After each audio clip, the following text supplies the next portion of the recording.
Time is up.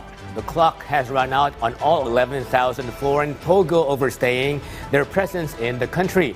With their immigrant status now turned illegal, all are up for deportation whether they give themselves up or get caught in hiding. PTV's Luisa Erispe reports.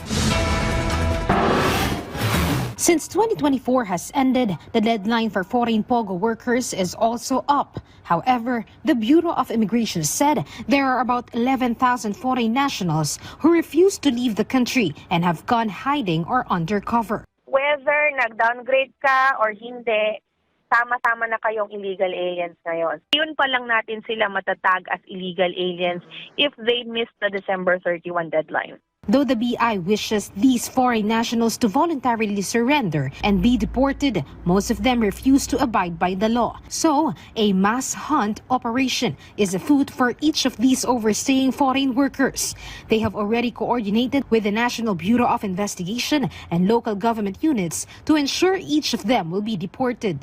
Meron po tayo ding manhunt operations na ginagawa upang hanapin po sila at kung maaring hulihin kung mayroong mga, lalo na kung meron silang mga smaller operations na ginagawa dito, which is what we fear. Kung sakali po na tinatag ng mga kumpanya nila, they may be charged.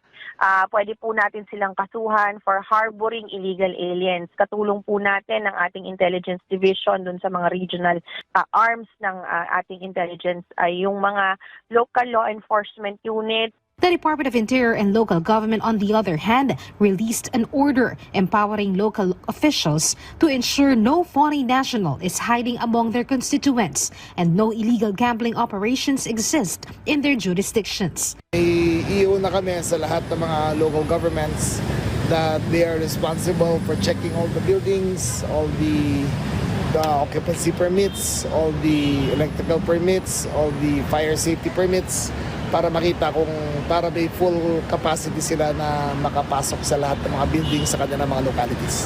Meanwhile, the Office of the Solicitor General is also in the process of canceling birth certificates of thousands of foreign nationals who fraudulently acquired their citizenships. The OSG is also after their assets and properties which were illegally acquired during their stay in the Philippines. The office confirmed there are thousands of cases needing study and review. May mga sinampulan ng OSG arising from yung mga Quadcom hearings last year in both cancellation proceedings and civil forfeiture proceedings.